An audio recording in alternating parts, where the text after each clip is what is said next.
주택담보대출뿐만 아니라 신용대출 등 모든 대출을 옥죄는 총체적 상환능력 비율 DSR 규제가 어제부터 시작됐습니다. 은행에는 한도를 문의하는 전화가 이어졌고 부동산 시장은 조용했습니다. 이하린 기자입니다.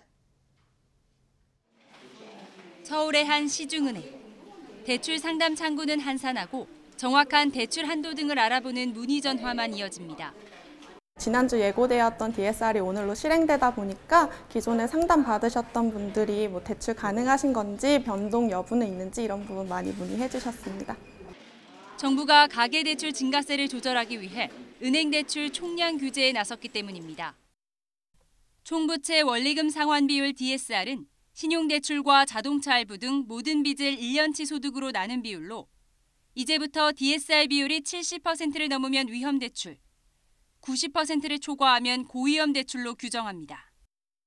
시중은행은 위험 대출은 15%, 고위험 대출은 10% 이하로 유지해야 하는데 이미 6월 기준으로 시중은행 위험 대출 비율이 19%를 넘은 상태입니다.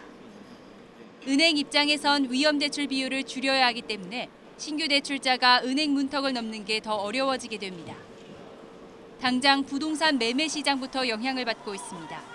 DSR 규제로 인해서 이 잔금 치르기에 대한 부담을 느껴서 하루 전에 미리서 잔금을 치르신 계약자분들도 계시고 또 앞으로는 이 DSR 규제 때문에 심리적으로 매수 심리가 많이 위축돼 가지고 또 임대업 이자 상환 비율 RTI 규제도 강화됩니다.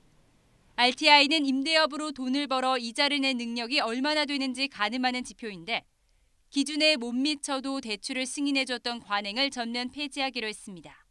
차주의 소득에 기반을 둔 대출 규제라고 하는 점을 감안을 하면 상대적으로 아직 소득이 적거나 또는 소득 증빙이 어려운 계층들, 청년층, 자영업자, 노년층이 상대적으로 큰 타격을 입을 가능성이 있어 보입니다. 이미 9.13 대책이 시행되는 가운데 DSR 규제가 본격 가동되고 금융당국이 지난해 말 대비 올해 대출 총량 증가율도 살피겠다고 밝힌 만큼 연말 대출 시장은 어느 때보다 어려워질 전망입니다. YTN 이하린입니다.